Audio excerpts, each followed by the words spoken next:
सदन में पूर्व कैबिनेट मंत्री एवं कांट विधायक कमाल अख्तर ने उत्तर प्रदेश नगर पालिका या भूमि या दोनों के वार्षिक मूल्य पर कर नियमावली पर बोलते हुए कहा, नगर निगम और नगर पालिका, नगर पंचायत ये सब स्वायत्त इकाई हैं और जनता से निर्वाचित होकर यहाँ पर अध्यक्ष और सभासद आते हैं। सरकार की जिम्मेदारी होती है कि सरकार नगरों के अंदर मूलभूत सुविधाएं देती थी। मूलभूत सुविधाओं में नगरों के अंदर सड़कों का बनाना, नगरों में प्रकाश की उचित व्यवस्था करना, सीवर प्लांट की स्थापना करना और हाल ही में सरकार ने बहुत सी नई नगर पंचायतों का निर्माण किया है और बहुत से लोग गांव से चलकर रोजी रोटी कमाने या अपने बच्चों को पढ़ाने शहरों के अंदर आते हैं। लेकिन अब सरकार ने मूलभूत सुविधाओं को दरकिनार करते हुए बहुत भारी कर लगाने की तैयारी जीआईएस सर्वे के अंदर की है। पहले निकायों की आमदनी बढ़ाने का अधिकार निकाय के अध्यक्ष और सभासदों का होता था। किस प्रकार से निकायों की आमदनी बढ़ानी है, लेकिन आज सरकार ने हठधर्मी दिखाते हुए निकायों के अध्यक्षों और सभासदों को बिल्कुल दरकिनार कर दिया और एक नया गजट स्वयं कर प्रणाली के तहत जो भी स्लैब बने हैं उनसे प्रदेश की जनता को ठगने का काम किया। नगर निगम मुरादाबाद में इस नई कर व्यवस्था से पहले टैक्स की वसूली 38 करोड़ थी। अब जीआईएस सर्वे के तहत बढ़कर ये 110 करोड़ हो गई है। इस नई कर व्यवस्था से सीधा 200% टैक्स बढ़ाया है, जिससे शहरों में रहने वाले गरीब आदमी का जो ठेला लगाकर मजदूरी करके अपना जीवन यापन करता है उसका जीना मुहाल हो जाएगा। विधायक कांट कमाल अख्तर ने यह भी कहा कि आपकी इस नई कर प्रणाली व्यवस्था से आपके निकाय के अध्यक्ष के सभासद को बिल्कुल अलग कर दिया और अधिशासी अधिकारी को इसकी पूर्ण जिम्मेदारी दे दी गई है। लेकिन जब टैक्स बढ़ेगा तो शहरों में रहने वाली जनता यही सोचेगी कि ये नई कर व्यवस्थाओं में चेयरमैन और सभासद का भी हाथ है, जिनसे उनके राजनीतिक भविष्य पर भी खतरा मंडराने लगा है। राज्य वित्त आयोग के अंतर्गत कार्य होने के बाद तनख्वाह वगैरह देने के बाद जो पैसा बचता था वो भी पहले बोर्ड के अधीन होता है।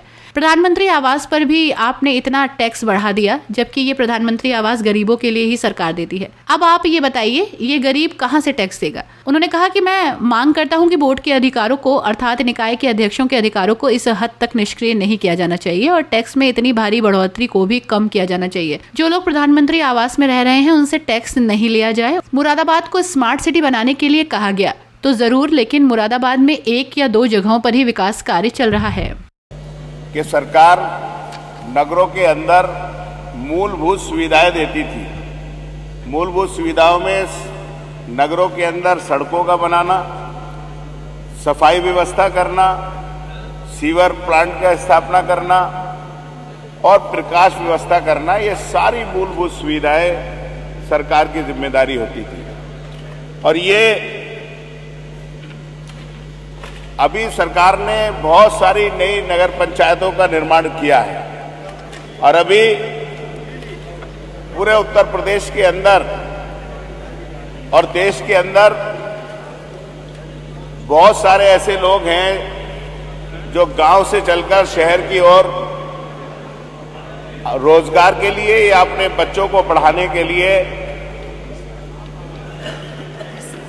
शहरों के अंदर आते हैं। लेकिन सरकार ने मूलभूत सुविधा न देकर शहरों के अंदर इतने भारी कर लगाने की तैयारी जीआईएस सर्वे के तहत की। पहले ये अधिकार नगर पालिका, नगर पंचायत इनके बोर्ड का हुआ करता था और बोर्ड ये तय करता था कि किस प्रकार से नगर पंचायत, नगर पालिकाओं की आमदनी बढ़ानी है। लेकिन सरकार ने हठधर्मी करते हुए आज नगर पालिका, नगर पंचायत अध्यक्षों और सभासदों को बिल्कुल इस चीज से अलग कर दिया जाते हैं कि नगर पालिका, नगर पंचायतों की स्थिति मजबूत हो जाए।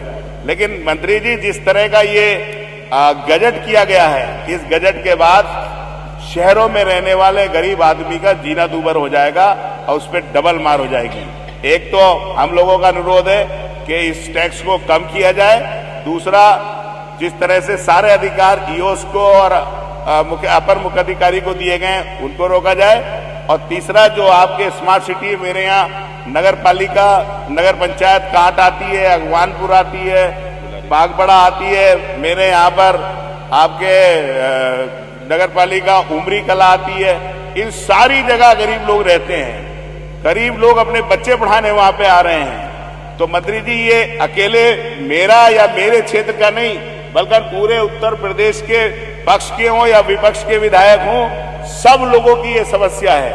ये समस्या इतनी बड़ी समस्या है कि निश्चित तौर पर जो आज बोर्ड के अंदर चेयरमैन बैठे हैं, जो बोर्ड के अंदर सभासद बैठे हैं, मैं दावे से कह सकता हूं अगर ये आपने लागू कर दिया, उसमें से 1% चेयरमैन या नगर निगम का कोई भी सभासद शायद होकर फिर वापसी जीतकर बोर्ड के अंदर आ जाए। क्योंकि आज जनता नहीं समझती ये सरकार करने जा रही है। आप लोग कहते हैं हमारा जनाधार शहरों के अंदर है, जब आप लोगों के ऊपर, गरीब आदमियों पर टैक्स सौंप देंगे। मुरादाबाद के अंदर गरीब लोगों पर पानी का इतना भारी टैक्स है नगर निगम के अंदर, वो चुका नहीं पा रहे हैं। मेरा यही अनुरोध है कि ये 4 स्लैब इसमें शामिल कर लिए जाएं और जो अधिकार चेयरमैन के हैं उसमें भी इसको इन्वॉल्व कर लिया जाए, और जो प्रधानमंत्री आवास या दूसरी जो गरीब लोग हैं उन पे जो टैक्स लगाया जा रहा है उसको माफ कर दिया जाए, और जो पानी जो चला रहे हैं, जो कनेक्शन ले रहे हैं, उनसे टैक्स लिया जाए। लेकिन जो पानी का कनेक्शन नहीं ले रहे, इस्तेमाल नहीं कर रहे, उन पे जो टैक्स का आदेश आपका किया जाए उसे वापस ले लिया जाए।